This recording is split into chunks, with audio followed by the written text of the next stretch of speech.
I had been searching for a job for months. The pandemic had turned my world upside down, and like so many others, I found myself desperate for work. My rent was due, and my savings had dwindled to almost nothing. That's when I stumbled upon a listing on Craigslist that seemed too good to be true. Part-time research assistant needed, $30 per hour, flexible hours. The post piqued my interest. The description was vague but enticing.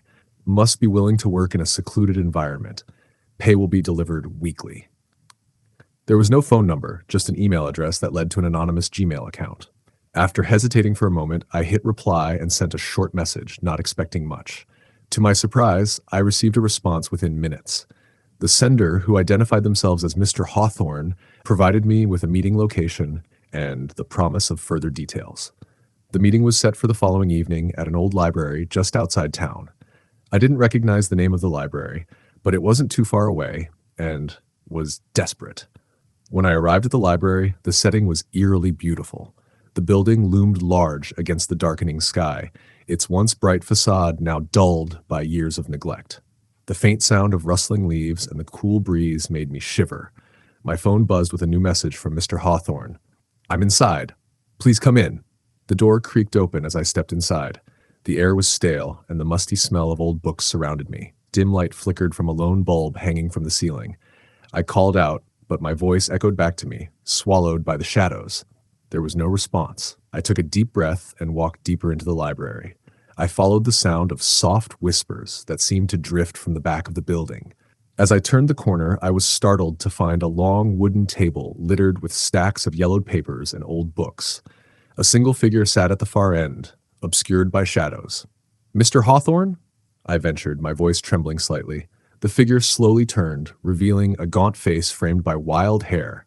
His eyes glimmered in the dim light, and a crooked smile spread across his lips. "You're here. Excellent. Come closer." Despite every instinct screaming at me to leave, I stepped closer. The atmosphere felt charged, almost electric.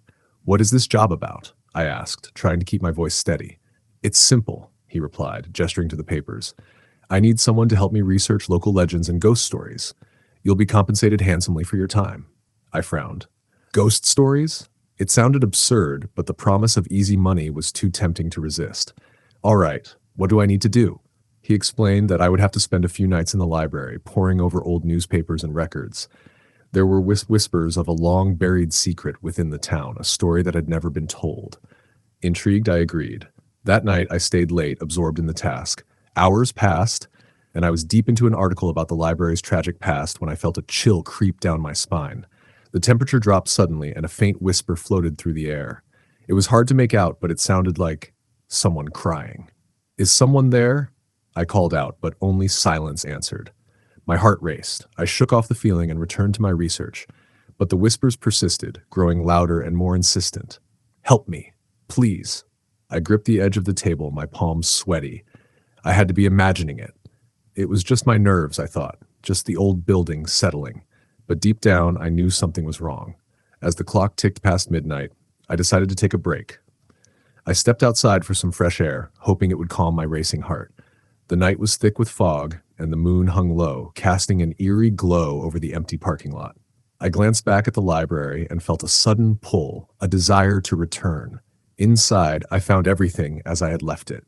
But as I approached the table, I noticed a book lying open, the pages turning slowly as if an unseen hand was flipping through them. My breath caught in my throat. "Mr. Hawthorne," I called out, but no one responded. I stepped closer to the book, its title catching my eye. The Lost Souls of Maplewood. The illustrations depicted shadowy figures, their faces twisted in agony. The longer I stared, the more the figures seemed to move, reaching out towards me. I slammed the book shut, panic rising in my chest. Suddenly, the lights flickered, and I heard the whispers again, louder and more frantic. "Help us! Free us!" The air grew thick, and the temperature dropped further. I stumbled backward, my heart racing. I had to get out. I sprinted towards the exit, but the door slammed shut, trapping me inside. My breath quickened as I pounded against the door, desperation clawing at my throat. The whispers morphed into shrieks, echoing through the library. "You shouldn't have come here. You've awakened us." Frantically, I turned to find another way out. I remembered a fire exit at the back of the building. I dashed through the aisles, the shadows swirling around me, closing in. The whispers turned into a cacophony of wails, filling my ears with dread. Finally, I spotted the fire exit. I yanked the door open and stumbled outside, gasping for breath. I didn't stop running until I reached my car, heart pounding and legs shaking. As I drove away, I glanced back at the library. A shadow stood in the window, watching me. I could swear I saw Mr. Hawthorne's twisted smile. The next day, I received an email from him. "You didn't finish the job. You're not safe. They won't let you go." My heart sank as I realized I had unwittingly awakened something dark and malevolent within that library. Days passed, and I tried to shake off the terror, but I felt it creeping back, a persistent weight in the pit of my stomach. I could hear the whispers, even in my dreams, calling to me, urging me to return. I tried to ignore them, but they grew louder, more desperate. One night, as I lay in bed, a chilling breeze swept through my room, and I awoke to find a figure standing at the foot of my bed. It was the same gaunt face of Mr. Hawthorne, his eyes glimmering with an unnatural light. "You can't escape," he hissed. "You belong to them now." I screamed, but the sound was swallowed by darkness. The last thing I remember was the chilling laughter echoing in my ears as the figure reached for me, pulling me into the shadows. Now, I'm just a voice among the lost souls, whispering to anyone who dares to seek out that cursed library. If you ever see a job listing for a research assistant on Craigslist, just remember, some jobs are better left unfilled. Story number 2. It all started on a cold November evening when the wind howled like a banshee outside my small apartment. I had just lost my job and was desperate for work, scrolling through Craigslist in search of anything that might pay the bills. I clicked on jobs and sifted through mundane postings for telemarketers and delivery drivers. That's when I stumbled upon it. Unique opportunity, haunted house manager, 20 tot hours, flexible hours, must love scares. I chuckled to myself, thinking it was some kind of prank. A haunted house? In November? But the more I read, the more intrigued I became. The post claimed that the job involved overseeing a group of actors and maintaining the atmosphere of fear for guests. The pay was decent, and I was running out of options. I shot a quick email expressing my interest.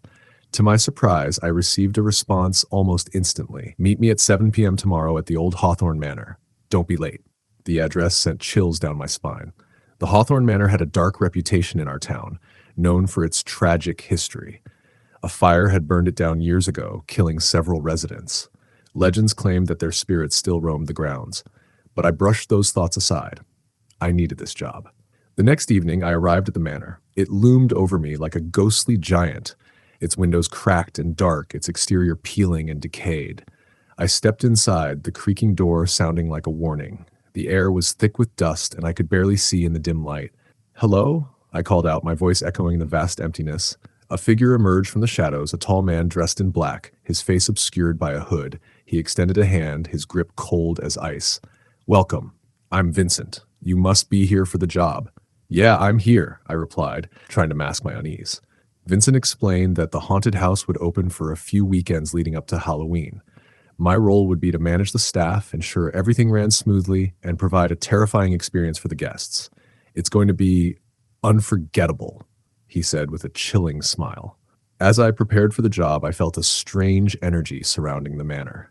It wasn't just the damp air or the creaking floorboards. It was something alive, something watching. I pushed it aside, focusing on the task at hand. I gathered a group of actors, some dressed as ghosts, others as creepy clowns, and we spent the night going over our plans. The first night of operation was chaotic but thrilling. Guests screamed and laughed, the air filled with excitement and terror. I lost myself in the moment, forgetting about my fears. But as the night wore on, I began to notice odd things. Doors creaking open when no one was near, shadows moving in my peripheral vision. At first, I thought it was just my imagination, but then I caught sight of something out of the corner of my eye. A flicker of movement in the old mirror hanging on the wall. "Hey, did you guys see that?" I asked the actors, but they shrugged it off, too caught up in their roles to pay attention. I brushed it aside and continued my work, even as the feeling of being watched grew stronger. The second night brought even stranger occurrences. I found props misplaced, and the flickering lights added an eerie ambience that was both thrilling and unsettling. One actor, a girl dressed as a ghost, swore she felt someone tugging at her costume while she performed. I laughed it off as nerves, but inside, I felt a cold dread growing. It wasn't until the third night that things took a turn for the worse. A storm rolled in, thunder rumbling ominously overhead. The manor creaked and groaned like it was alive, and I felt the air shift. The guests arrived, but the atmosphere felt different, tense, charged with something sinister. During a particularly intense scare, I noticed Vincent standing off to the side, his expression dark and intense. I approached him, concerned about the atmosphere. "Is everything all right?" He merely nodded, his eyes glinting in the flickering candlelight. "It's just the house. It has its quirks." The night wore on, and I began to feel a strange pull towards the upstairs rooms. I fought against it, telling myself it was just my curiosity. But as the evening progressed, I found myself unable to resist. I made my way up the creaking staircase, the air growing colder with each step. I reached the top and paused before a door marked "Private." My heart raced, but I twisted the knob and stepped inside. The room was a time capsule filled with old furniture and dust-covered photographs. A large mirror hung on the wall, and as I approached it, I felt a strange energy radiating from the glass. Suddenly, the temperature plummeted, and my breath came out in foggy puffs. I glanced back at the door. It had closed on its own. Panic surged through me. I turned to the mirror and gasped. Reflected in the glass was not my own face, but the figure of a woman, her expression filled with sorrow and longing. She reached out to me, her hand pressing against the glass. "Help me," she whispered, her voice echoing in my mind. I stumbled back, heart racing. "What do you want?" I shouted, but the mirror only showed her pale, anguished face. Then the lights flickered violently, plunging the room into darkness. I bolted for the door, slamming my shoulder against it, but it wouldn't budge. The whispers grew louder, filling my ears with despair. "Help me. Help us." Finally, the door swung open, and Vincent stood there, his face shadowed, but his eyes glinting with a strange light. "You shouldn't have gone in there," he said, his voice cold. The spirits don't take kindly to intruders." I was frozen, fear gripping my throat. "What are you talking about?" He stepped back, revealing the darkened hallway behind him. "They're restless. You need to leave. Now." I turned to run, but the air thickened, wrapping around me like tendrils. I stumbled forward, the whispers growing more desperate, echoing through my mind. Just as I reached the staircase, I felt something cold and clammy wrap around my ankle. I screamed, my heart pounding as I struggled against whatever had hold of me. Vincent's voice called out, but it was drowned out by the cacophony of voices. "Help me! Help us!" I managed to break free, racing down the stairs and bursting through the front door. I sprinted into the night, not looking back, the echoes of the haunted house still ringing in my ears. As I reached my car, I glanced back at the manor, the windows dark and foreboding. I couldn't shake the feeling that the spirits would remain, trapped forever in their sorrow. And I realized that the haunted house wasn't just a job, it was a portal to the past, a place where restless souls lingered, waiting for someone to hear their cries. The next day, I called the number on the job listing, but the post had been taken down. The haunting experience would forever linger in my mind, a chilling reminder that some jobs are better left untouched. Story number 3. It started like any other day, scrolling through Craigslist in a desperate search for a job. Bills piled up like snowdrifts, and my savings were dwindling. That's when I found it. Night shift, caretaker for abandoned asylum, $15, must be comfortable with darkness. I hesitated. An asylum? The thought sent a chill down my spine, but the lure of easy money was too strong. The ad promised flexible hours and minimal responsibilities. Just keep the place secure overnight. I shot off a quick email, and to my surprise, I received a reply almost immediately. "Meet me at the entrance of the Ridgeway Asylum tonight at 10 p.m. Come prepared." As the sun began to set, I felt a knot of unease settle in my stomach, but I brushed it off. After all, I needed the money. When I arrived, the asylum loomed before me, a grotesque silhouette against the moonlit sky. The gates creaked ominously as I pushed them open, stepping into a world swallowed by darkness. A figure emerged from the shadows, an older man with a weathered face, his eyes glinting in the dim light. "You must be the new caretaker," he said, his voice gravely. "I'm Harold. You'll want to stick to the first floor. The upper levels, they aren't safe." "What do you mean?" I asked, glancing nervously at the looming structure. "Just listen to me. Stay on the first floor and don't go exploring," he warned. Harold handed me a set of keys and a flashlight, then left me alone at the entrance. I took a deep breath, the air thick with dust and decay, and stepped inside. The interior was even more foreboding than I had imagined. The walls were peeling, and the air was heavy with the scent of mildew. As I made my way through the lobby, I flicked on my flashlight, the beam cutting through the darkness like a knife. It revealed broken furniture, shattered glass, and the remnants of what once was a place meant to help the lost souls who had wandered in. I settled in at the front desk, trying to shake the unease that crept over me. The clock on the wall ticked loudly, the sound echoing in the silence. I flipped through an old journal left behind, the pages filled with scrawled notes from former caretakers detailing strange occurrences, whispers in the night, shadows darting just out of sight, and the chilling feeling of being watched. Midnight approached and the wind howled outside, causing the windows to rattle. I jumped at the sound, the journal slipping from my hands and falling to the floor with a thud. As I bent to pick it up, I heard a noise, a soft, distant cry that sent chills racing down my spine. I straightened up, my heart pounding. "Hello," I called out, my voice trembling. There was no response, only the sound of my own heartbeat pounding in my ears. Suddenly, the lights flickered, and for a brief moment, I thought I saw a figure standing at the end of the hallway, silhouetted against the darkness. I blinked, and it was gone. Shaking off the dread that settled in my chest, I forced myself to focus. I turned back to the journal, but the words began to blur, my mind racing with the unsettling feeling that something was terribly wrong. Just then, a loud bang echoed through the asylum, reverberating off the walls. I jumped up, heart racing, and grabbed my flashlight. I stepped cautiously into the hallway, the beam of light shaking in my hand. The noise had come from the far end of the corridor. As I approached, I felt the temperature drop, the air growing heavy and thick. In a room at the end of the hallway, the door was ajar. I pushed it open, the hinges creaking in protest. The room was empty, but the air felt charged, as if a storm were brewing. Suddenly, I heard the sound again, a low, sorrowful wail. It sent shivers down my spine. I turned to leave, but the door slammed shut behind me. Panic surged through me as I grasped the doorknob, twisting and pulling, but it wouldn't budge. The wailing grew louder, filling the room with an otherworldly echo. "Let me out!" I screamed, pounding on the door. But the sound of my voice was swallowed by the darkness. Just then, the flashlight flickered and died, plunging me into utter blackness. I stumbled back, fear clawing at my throat. In the pitch black, I felt something brush against my arm, a cold, clammy hand. I gasped and backed away, my heart racing. I could hear breathing, slow and ragged, and the wailing transformed into whispers, a chorus of lost souls calling out to me. "Help us," they cried, their voices intertwining in a haunting melody. Finally, with a surge of adrenaline, I threw my body against the door, and it gave way, swinging open into the hallway. I raced out, the whispers fading behind me, but the feeling of being watched only intensified. I dashed back to the front desk, grabbing my phone to call for help, but there was no signal. My hands trembled as I fought against the rising panic. I was alone in a building filled with trapped souls, their sorrow echoing in my mind. I heard the footsteps again, echoing in the corridor. I turned, my heart pounding, but there was no one there. Just shadows dancing along the walls. "Get out!" I screamed, the words leaving my lips in desperation. In that moment, I made a decision. I grabbed my bag and headed for the exit, adrenaline coursing through me. I sprinted down the hall, every instinct screaming for me to escape. As I reached the front door, I fumbled with the keys, my hands shaking.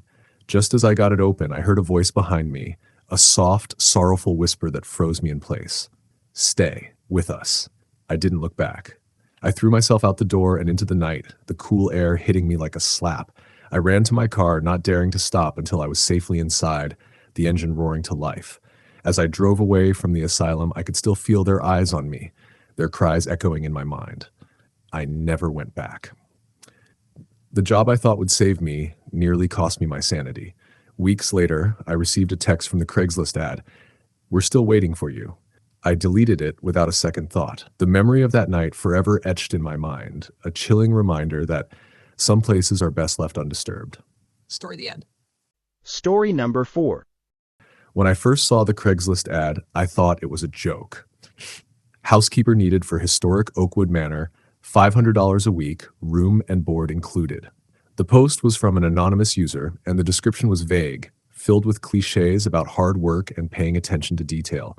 Still, the promise of a roof over my head and good pay was enough to pique my interest. After weeks of searching for a job with little success, I couldn't resist the temptation. I clicked the link to respond and received an email back almost instantly from someone named Evelyn.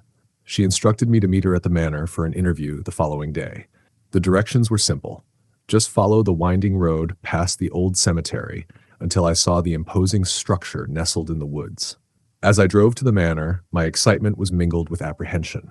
The road was overgrown, and the trees loomed tall and dark, casting long shadows that danced ominously in the late afternoon light. When I finally arrived, I was struck by the sheer size of Oakwood Manor. It was magnificent, yet haunting, with its towering spires and elaborate carvings. The exterior was peeling, and the garden was wildly overgrown, giving it an abandoned look. I stepped out of my car and approached the grand entrance, feeling a chill creep over me despite the warm sun overhead. The heavy wooden door creaked open, revealing a woman in her late 40s. Evelyn was tall and thin, her pale skin contrasting sharply with her dark long hair. Her eyes were deep set, giving her an almost otherworldly appearance. "Welcome to Oakwood Manor," she said, her voice smooth and calm. "I'm glad you came." The interior was just as impressive, filled with antique furniture and elaborate chandeliers that hung like heavy jewels from the ceiling. The air was thick with dust and the faint smell of something rotten. As we walked through the rooms, Evelyn explained the job requirements. I would be responsible for cleaning, cooking, and maintaining the vast property. I felt a mix of excitement and anxiety. The manor was a labyrinth of rooms and hallways. "You'll be living here too, of course," Evelyn said with a smile. "It can be a little lonely, but I promise you'll find it rewarding. Plus, I'll be around to help you get settled." I agreed to the job, desperate for the opportunity. As I unpacked my things in the small room at the end of a long corridor, I couldn't shake the feeling that I was being watched. The walls seemed to whisper secrets, and shadows danced in the corners of my vision. I brushed it off as nerves. That first night, I settled into my new home. I could hear the wind howling outside, and the old manor creaked and groaned like a living thing. As I prepared for bed, I noticed the antique mirror on the wall, its surface cloudy with age. For a moment, I thought I saw something move behind me, a fleeting shadow that vanished when I turned around. Shaking my head, I dismissed it as fatigue and climbed into bed. A few days into my new job, I noticed odd things happening. Objects would shift slightly when I wasn't looking, and sometimes I'd hear soft whispers echoing through the halls. I convinced myself it was just my imagination, but it didn't help that the atmosphere felt heavy and oppressive. One evening, as I was dusting the library, I found an old photo album on the shelf. The leather cover was cracked and dust coated its surface. Curiosity piqued. I opened it. The pages revealed the history of Oakwood Manor, filled with images of elegant parties, families gathered around the grand staircase, and children playing in the gardens. But one photo caught my attention. A group of people standing on the manor's front steps, their faces somber. In the center stood a woman with dark hair and deep-set eyes, just like Evelyn. I felt a chill run down my spine. Flipping through more pages, I saw another picture of a young girl, her face twisted in terror, standing in front of the manor. There was a date scrawled in the corner, October 13th, 1923. That night, I couldn't sleep. I kept replaying the images in my mind, trying to understand what I had stumbled upon. I decided to confront Evelyn. "Who is the girl in the photo?" I asked during breakfast. Her expression darkened and she looked away, fingers trembling as she sipped her tea. "That's a family tragedy," she murmured. "Best not to dwell on it." Her tone made me uneasy, but I let it go. I continued my work, hoping to put the strange events behind me. However, the whispers grew louder each night and shadows flitted across the walls. I began to feel a presence, something sinister, lurking just beyond my sight. One evening, while washing dishes in the kitchen, I heard the unmistakable sound of footsteps in the hallway. My heart raced as I turned to look, but there was no one there. I called out, "Evelyn, is that you?" Silence greeted me. But then I saw her standing at the end of the hall, her back turned to me. "Evelyn?" I said again, moving closer. As I approached, the figure suddenly vanished, leaving only the cold air behind. Frightened, I ran back to my room and locked the door. I could hear the whispers now, a chorus of voices pleading and wailing. "Help us! Find her! Save us!" The next morning, I resolved to leave.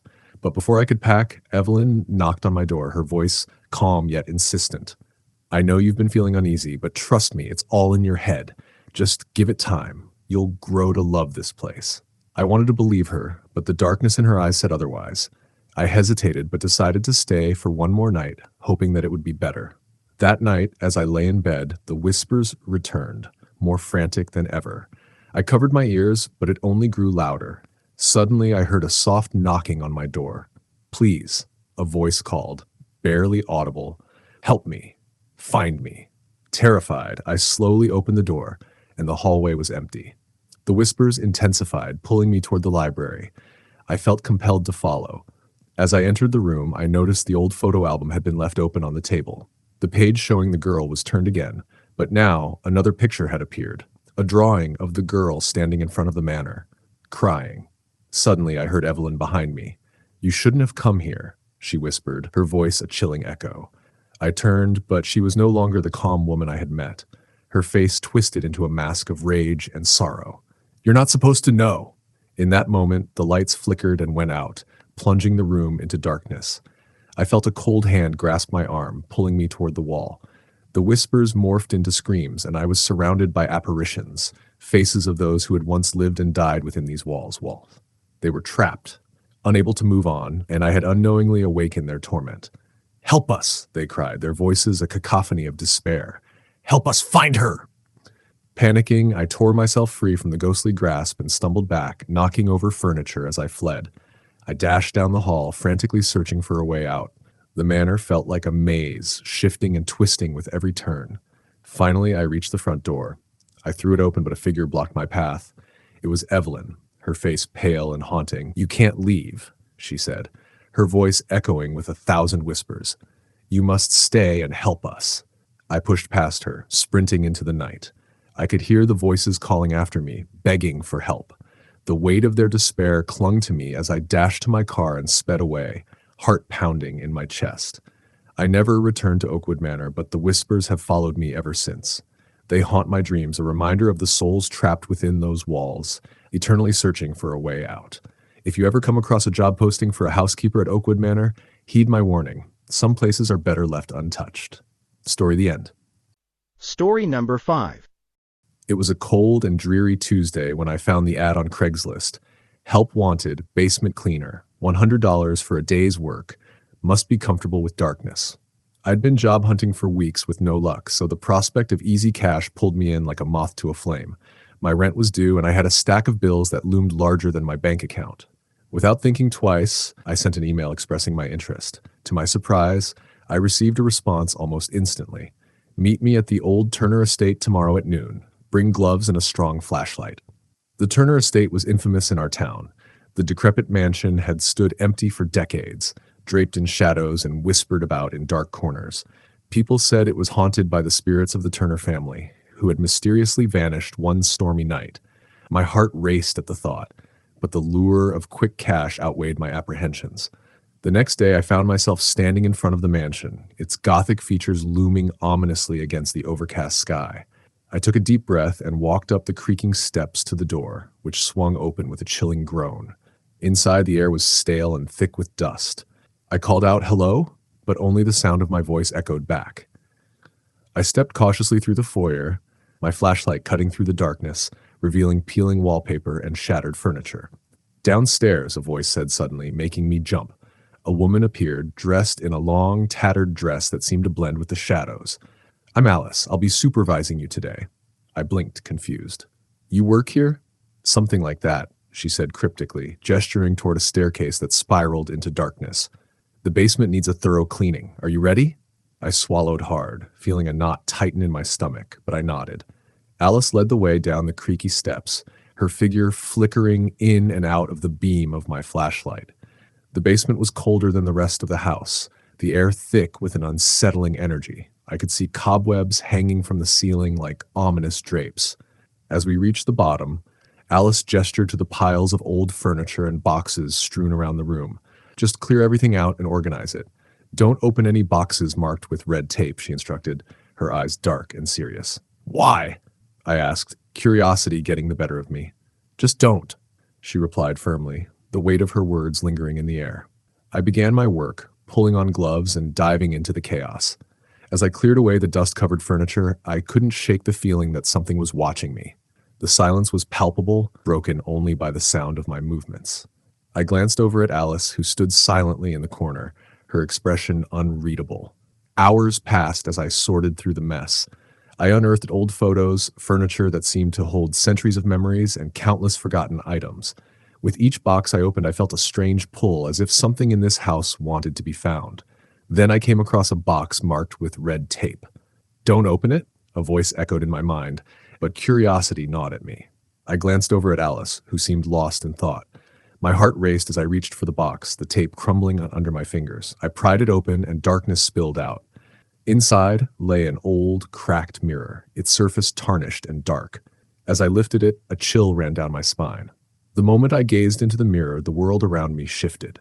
The basement faded, replaced by flickering images of a family, smiling, happy, but with an underlying sadness that seeped through the glass.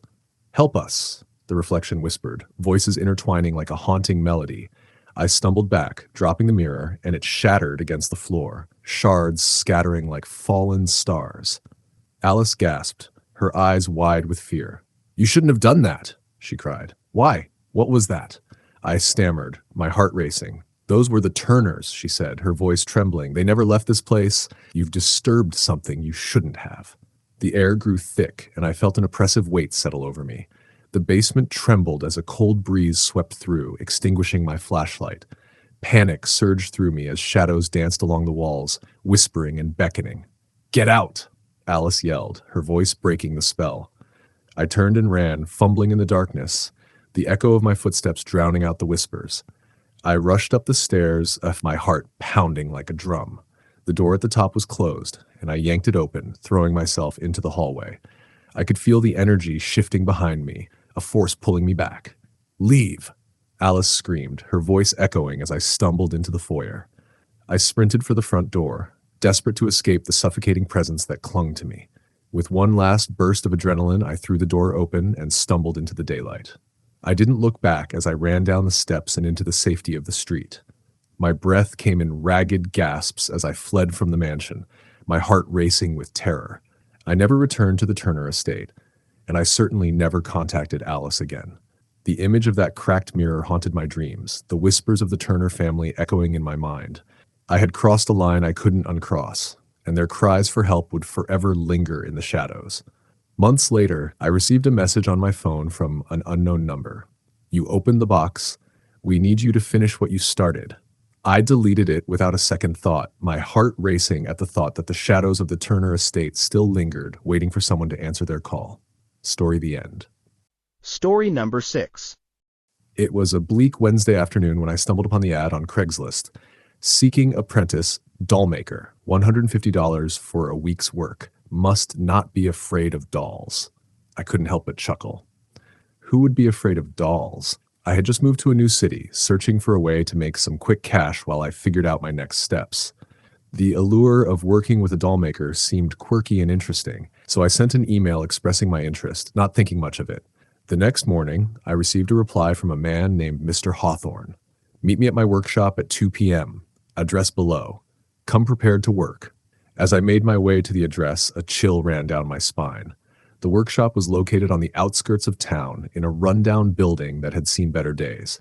I hesitated for a moment before pushing the door open, the hinges creaking as I stepped inside. The air was thick with dust and the scent of aged wood. Dolls lined the walls, porcelain faces with painted smiles, glassy eyes that seemed to follow me as I moved. It was unsettling, but my curiosity was piqued. Mr. Hawthorne was an older man, his long fingers stained with paint and glue. "Welcome," he said, his voice low and gravelly. "You'll help me restore these dolls. They require special attention, you see." I nodded, trying to suppress a shiver. "Sure, I'm ready to learn." For the first few days, my tasks involved cleaning and repairing the dolls. I meticulously fixed cracked porcelain, replaced missing limbs, and repainted faces. But something felt off. The dolls seemed to have a life of their own, and I often caught myself glancing over my shoulder, convinced I saw movement out of the corner of my eye. On the fourth day, I arrived to find a new shipment of dolls waiting for me. They were unlike any I'd seen before. Strange, twisted figures with unsettling features, their eyes darker and more hollow. Mr. Hawthorne noticed my hesitation. "Those are special dolls," he said, a strange glint in his eyes. "They require a different kind of care." "What do you mean?" I asked, unease creeping up my spine. "They contain spirits," he replied, cryptically, a smile playing on his lips. "But don't worry, just follow my instructions and you'll be fine." As I worked on the dolls, I felt an undeniable pull toward them. Their eyes seemed to draw me in, whispering secrets I couldn't understand. One doll in particular stood out to me. It had long, dark hair and an expression of sorrow etched on its face. I felt a connection, as if it were trying to communicate with me. That night, as I lay in bed, I dreamed of the doll. It stood in the corner of my room, its eyes glimmering in the moonlight. "Help me," it whispered, the voice soft and pleading. I woke up in a cold sweat, shaken but intrigued. The next day, I mentioned the dream to Mr. Hawthorne. His expression turned grave. "You must be careful. The spirits can be restless. They may not like your attention." But I couldn't shake my fascination. I continued to work on the doll, spending hours in the workshop, even when I was alone. One evening, while I was meticulously restoring the sorrowful doll, I felt a sudden chill envelop me. The temperature dropped, and the lights flickered. "Hello?" I called out, my voice trembling. No response. As I resumed my work, I felt a light touch on my shoulder. I spun around, but no one was there. My heart raced as I turned back to the doll. In that moment, it felt as if the doll was watching me more intently, its eyes glinting with a strange light. That night, I had another dream. This time, the doll was standing at the foot of my bed, its expression twisted in anguish. "Please," it urged, "free me." I woke up, heart pounding, and made my way to the workshop, compelled to understand what was happening. As I entered, the air was thick with an unnatural energy. The dolls sat silently, their eyes glimmering in the darkness. I approached the sorrowful doll, my hands trembling. "What do you want?" I whispered. The lights flickered again, and I could feel the room shifting, shadows swirling around me. The whispers grew louder, a cacophony of voices pleading for release. I stumbled back, panic rising within me. "Help us!" they cried in unison, and I felt a wave of despair wash over me. In a moment of clarity, I realized that these dolls weren't just inanimate objects. They were vessels for lost souls. I needed to set them free. Desperate, I turned to Mr. Hawthorne for guidance, but he was nowhere to be found. "Mr. Hawthorne?" I called, my voice echoing through the empty workshop. There was no answer. The shadows thickened, coiling around me like a suffocating fog. I raced toward the door, but it slammed shut, trapping me inside. I could hear the whispers growing louder, the dolls beginning to sway as if alive. "Let us go!" I screamed, my voice breaking. In that moment of terror, I grabbed the sorrowful doll and held it close. "I'll help you," I promised, the connection between us stronger than ever. The whispers faded to a whispering hush as I focused all my energy into the doll. The air crackled and the shadows retreated. I could feel the presence of the spirits growing lighter, their sorrow lifting. "Thank you," the doll whispered, its voice now clear and melodic. Suddenly the door burst open, and Mr. Hawthorne stood there, his face pale with rage. "What have you done?" he shouted, his eyes wild. But it was too late. The room erupted in light as the spirits surged forth, leaving the dolls behind. I watched in awe as the sorrowful doll's expression softened, transforming into a serene smile. "Thank you for setting us free," it said, its voice fading into the light. As the last of the spirits vanished, the workshop fell silent. I stood alone, the dolls lifeless once more. Mr. Hawthorne's expression shifted from anger to despair. "You shouldn't have meddled," he whispered, retreating into the shadows. I stumbled out of the workshop, my heart racing, the weight of what had just happened crashing over me. I never returned to that place again. Weeks later, I found myself scrolling through Craigslist again, and there it was, a new ad posted by Mr. Hawthorne. "Seeking apprentice, doll maker. Must not be afraid of dolls." I closed my laptop, my heart heavy with the knowledge of what lurked in the darkness, and vowed never to return to the world of dolls again. Story the end. Story number 7. I was scrolling through Craigslist late one night, desperate for a side gig. My rent was due, and the job market had been brutal. That's when I stumbled upon an unusual ad. Seeking temporary caretaker for abandoned house in Maple Hollow. $200 for 1 week. Must be comfortable with isolation. I chuckled. Who wouldn't want to take care of an abandoned house for easy cash? I'd heard the whispers about Maple Hollow, a town that seemed frozen in time. It was said that the old houses there had stories to tell, some darker than others. Still, I sent an email, half expecting to be ignored. The next morning, I received a reply from a woman named Clara. "Meet me at the Maple Hollow house on Saturday at noon. Come prepared for solitude." Saturday arrived, and I drove out to the eerie little town.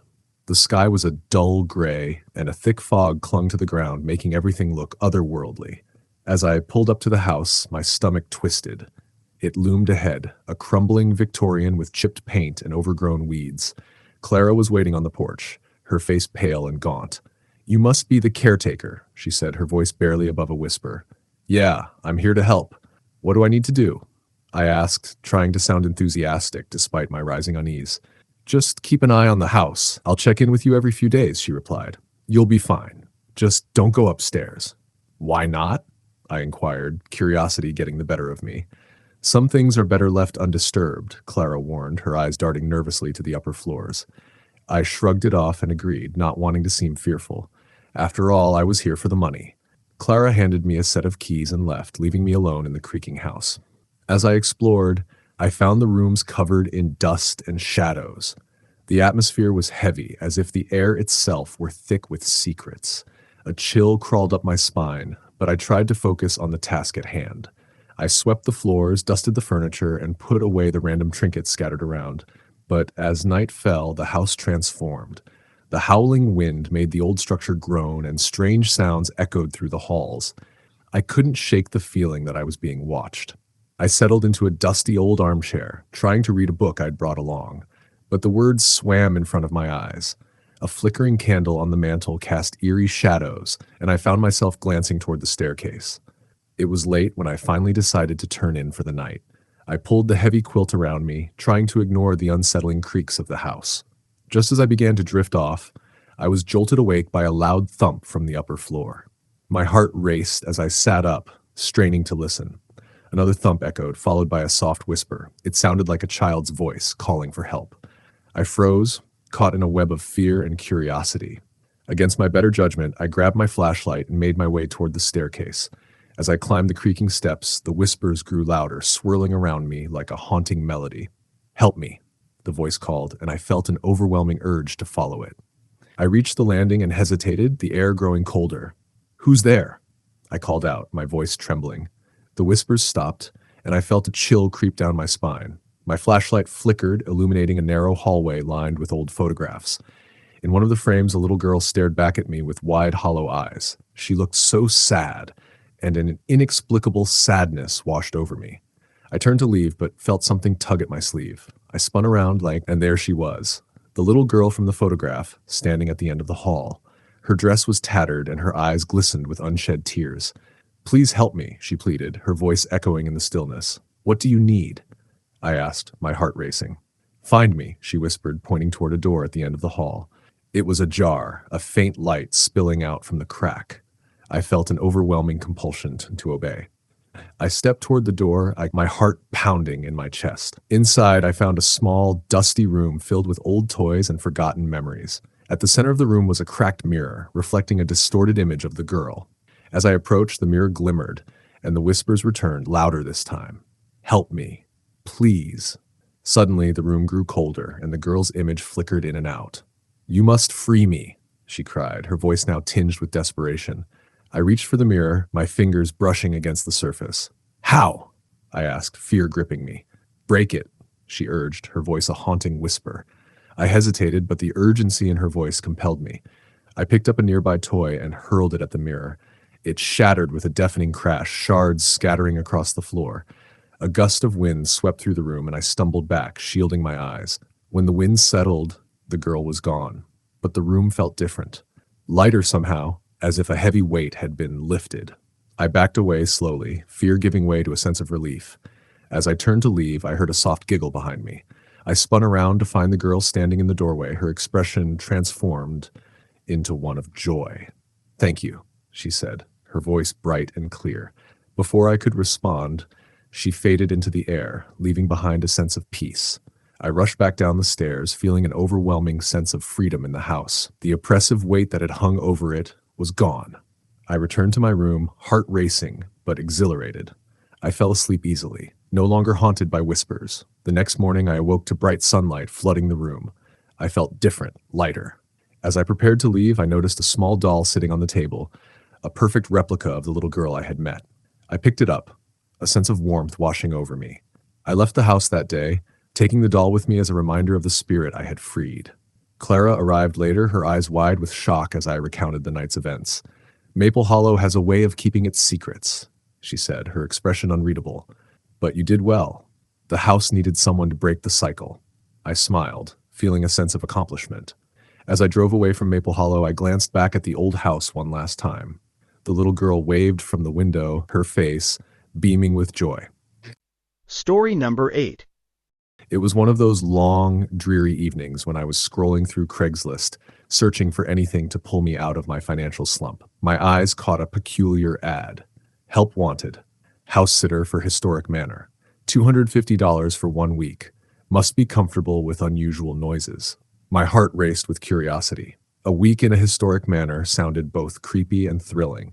I needed the money, and the idea of strange noises made it even more enticing. I shot off a quick email, not expecting much. To my surprise, I received a prompt reply from a woman named Mrs. Holloway. Meet me at the manor tomorrow at noon. Bring a flashlight and an open mind. The following day, I made my way to the estate located on the outskirts of town. As I approached, the sun dipped behind the clouds, casting eerie shadows on the grand facade. The manor loomed before me, its once vibrant paint peeling and its windows clouded with dust. Mrs. Holloway met me at the door, a thin, gray-haired woman with sharp features and piercing eyes. "You must be here for the sitting," she said, her voice low and unsettling. "Yes, ma'am. What should I expect?" I asked, trying to mask my nerves. "Just keep an ear out. The house has a life of its own," she replied cryptically. "You'll stay in the east wing. Remember, the noises are just the house settling. Don't let them frighten you." With that, she handed me a set of keys and disappeared into the shadows of the manor. The first evening was quiet, too quiet, and I settled into the east wing. The space felt both grand and oppressive, decorated with heavy drapes and antique furniture. I forced myself to explore, trying to shake the feeling of being watched. As night fell, the wind howled outside and the manor creaked and groaned. Just as I began to relax, I heard it, a soft whisper, as if someone were calling my name. I froze, straining to listen. "Help me." The voice was faint but unmistakable. I grabbed my flashlight and followed the sound down the hallway. The whispers grew louder, echoing off the walls. "Help me, please." I reached a door at the end of the hall, slightly ajar. My heart raced as I pushed it open. Inside, I found an old nursery filled with dusty toys and a faded rocking chair. The whispers stopped, leaving an unsettling silence. I turned to leave, but something caught my eye, a small music box on the shelf. It was intricately carved with a delicate ballerina poised to dance. Compelled, I wound it up, and the soft haunting melody filled the room. Suddenly, the whispers returned, now frantic. "You must find her! Save her!" I stumbled back, the room spinning around me. The shadows in the corners seemed to flicker with movement, and I could feel a presence closing in. Who? Who do I save?" I yelled, panic rising within me. But the room fell silent again. Just then I heard a soft giggle, and I turned to see a shadow dart past the doorway. My instincts screamed for me to run, but I felt anchored to the spot. "Wait," I called, stepping into the hallway. As I chased the shadow, I found myself in a dimly lit corridor, lined with portraits of stern-faced people. Their eyes seemed to follow me, their expressions filled with sorrow. I felt an overwhelming sense of dread creeping in, but the pull of the whispers urged me on. "Find her! She's in the walls!" they echoed, and I hesitated, my heart pounding. With a deep breath, I pressed forward, moving toward a door at the end of the corridor. The whispers guided me, urging me to open it. I turned the handle and pushed the door open, revealing a dark, narrow staircase leading down into the depths of the manor. As I descended, the air grew colder and the whispers intensified. "Help us!" they cried, blending into a haunting symphony. I reached the bottom, and the darkness enveloped me. The only source of light was my flickering flashlight.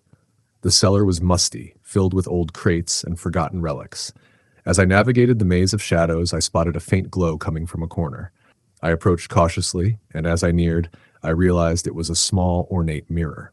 I wiped the dust away and peered into its surface. The reflection showed not only me, but also the faint image of a little girl standing behind me, her face pale and sorrowful. "Please," she whispered. "I'm trapped." "Trapped? How can I help you?" I asked, desperation creeping into my voice. "Break the mirror," she replied, her voice trembling. "It's the only way." I hesitated, fear bubbling up. "But what will happen?" "You'll free me," she said softly, her expression filled with hope. My heart raced, but I couldn't turn away now. I grabbed a nearby crate and smashed it against the mirror. It shattered with a deafening crack, shards scattering across the floor. A blinding light erupted from the pieces, and I was thrown backward. As the light faded, I found myself in the nursery again, the music box still playing its haunting tune. The little girl stood before me, tears of joy streaming down her face. "You did it! Thank you," she exclaimed, her voice now bright and clear. "I freed you?" I stammered, incredulous. Yes, you saved me, she said, giggling as she twirled in the air, the shadows lifting from the room. In that moment, the atmosphere shifted. The heavy sadness that had pervaded the manor was lifted, replaced by a warm glow. The whispers faded, replaced by a soft lullaby emanating from the music box. Will you stay with me? The girl asked, her eyes wide with innocence. I can't, I have to leave, I replied, feeling a sense of loss already creeping in. Thank you for freeing me, she said, her voice now echoing in the distance. You've broken the curse. As I left the nursery, I felt lighter, the shadows retreating behind me. I hurried up the stairs and out of the manor, breathing in the cool night air. I glanced back at the imposing structure one last time, and in the window, I saw the girl wave goodbye, her face now radiant with joy. Days later, I received an email from Mrs. Holloway asking about my time in the manor. I replied, recounting the strange events. She never responded, but I knew that the house had finally found peace. I left Maple Hollow behind, but the memory of the little girl stayed with me. I never saw her again, but I knew she was free, finally free from the shadows in the walls.